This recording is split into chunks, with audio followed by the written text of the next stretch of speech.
ಎಲ್ಲರಿಗೂ ನನ್ನ ನಮಸ್ಕಾರಗಳು. ನಾನು ಮನೆಯಲ್ಲೇ ಪ್ಯೂರ್ ಕಡಲೆಕಾಯಿ ಎಣ್ಣೆನ ಯಾವ ರೀತಿ ರೆಡಿ ಮಾಡ್ಕೊಂಡಿದ್ದೀನಿ ಅನ್ನೋದನ್ನು ವಿಡಿಯೋ ಮಾಡಿ ನಿಮಗೆ ತೋರಿಸ್ತಾ ಇದ್ದೀನಿ.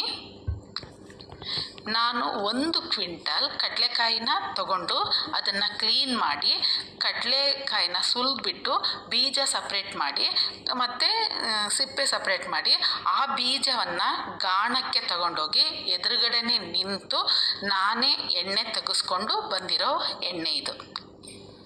ಈ ಎಣ್ಣೆನ ಒಂದು ದೊಡ್ಡ ಪಾತ್ರೆಗೆ ಹಾಕಿಟ್ಟಿದ್ದೀನಿ ನಾನು. ಇದನ್ನು ನಾವು 8 ದಿವಸ ಏನು ಮುಟ್ಟದೆ ಮುಚ್ಚಿಬಿಟ್ಟು ಹಾಗೆ ಇಟ್ಬಿಟ್ರೆ ಪ್ಯೂರ್ ಕಡಲೆಕಾಯಿ ಎಣ್ಣೆ ಮೇಲ್ಗಡೆ ತೇಲ್ ಬಂದಿರುತ್ತೆ, ಕೆಳಗಡೆ ವೇಸ್ಟ್ ಎಲ್ಲ ಕೆಳಗಡೆ ಕೂತಿರುತ್ತೆ. ಈಗ ಬಂದಿರೋ ಎಣ್ಣೆ ನೋಡಿ, ಇದು ಪ್ಯೂರ್ ಕಡಲೆಕಾಯಿ ಎಣ್ಣೆ. ತುಂಬ ಟೇಸ್ಟಿಯಾಗಿರುತ್ತೆ, ತುಂಬ ಚೆನ್ನಾಗಿರುತ್ತೆ, ಯಾವುದೇ ರೀತಿ ಕಲಬೆರಕೆ ಇರೋದಿಲ್ಲ. ನಾವು ಕಡಲೆ ಬೀಜವನ್ನು ಗಾಣಕ್ಕೆ ತಗೊಂಡೋಗಿ ಹಾಕ್ಸಿದಾಗ ಹಿಂಡಿ ಅಂತ ಬರುತ್ತೆ. ಆ ಹಿಂಡಿನ ನಾವು ಹಸು ಕರು ದನಗಳಿದ್ರೆ ಅದನ್ನು ತಗೊಂಬಂದು ನಾವು ಅದಕ್ಕೆ ಫುಡ್ ಥರ ಕೊಡ್ಬೋದು. ಅದಿಲ್ಲದವರು ಅಲ್ಲೇ ಅವರು KG ಗಟ್ಟಲೆ ಇಷ್ಟು ಅಂತ ಆ ಹಿಂಡಿನ ಅವರೇ ಕೊಂಡ್ಕೋತಾರೆ. ಗಾಣದವರೇ 1 KGಗೆ ಇಷ್ಟು ಅಂತ ಅಮೌಂಟ್ ಕೊಟ್ಟು ಕೊಂಡ್ಕೋತಾರೆ. ಇಲ್ಲಾಂದರೆ ಹಿಂಡಿನ ಅವರಿಗೆ ಕೊಟ್ಟರೆ ಅವರು ನಮಗೆ ಫ್ರೀಯಾಗಿ ಕಡಲೆಕಾಯಿ ಎಣ್ಣೆನ ಕ್ಲೀನಾಗಿ ತೆಗೆದು ಕೊಡ್ತಾರೆ.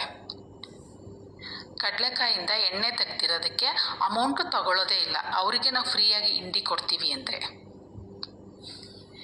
ಇವಾಗ ತೇಲಿ ಬಂದಿರೋ ಈ ಪ್ಯೂರ್ ಕಡಲೆಕಾಯಿ ಎಣ್ಣೆನ ನಾನು ಒಂದು ಕ್ಯಾನಿಗೆ ಶಿಫ್ಟ್ ಮಾಡ್ಕೊಳ್ತೀನಿ. ಮಾಡಿಕೊಂಡಾಗ ಕೆಳಗಡೆ ಗಸಿ ಇರುತ್ತೆ, ಕೆಳಗಡೆ ಗಸಿ ಬಂದಿರುತ್ತೆ.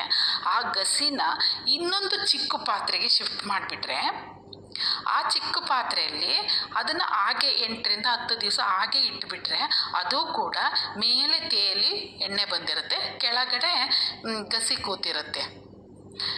ಈಗ ನನಗೆ ಅನಿಸೋ ಪ್ರಕಾರ ಇನ್ನೂ ಈ ಚಿಕ್ಕ ಪಾತ್ರೆಯಲ್ಲಿ ಹಾಕಿರೋ ಕಡಲೆಕಾಯಿ ಇದೆ ಅಲ್ವಾ, ಕಡಲೆಕಾಯಿ ಎಣ್ಣೆ ಇದೆಯಲ್ಲ, ಇದು ಹೆಚ್ಚು ಕಡಿಮೆ ಇನ್ನೂ ಒಂದು 3 ಲೀಟ್ರು ಎಣ್ಣೆ ಒದಗುತ್ತೆ ನಮಗೆ.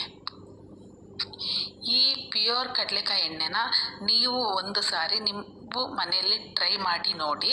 ತುಂಬ ಟೇಸ್ಟಿಯಾಗಿರುತ್ತೆ, ತುಂಬ ಚೆನ್ನಾಗಿರುತ್ತೆ. ನೀವು ಮನೆಯಲ್ಲಿ ಪ್ರಯತ್ನ ಮಾಡಿ.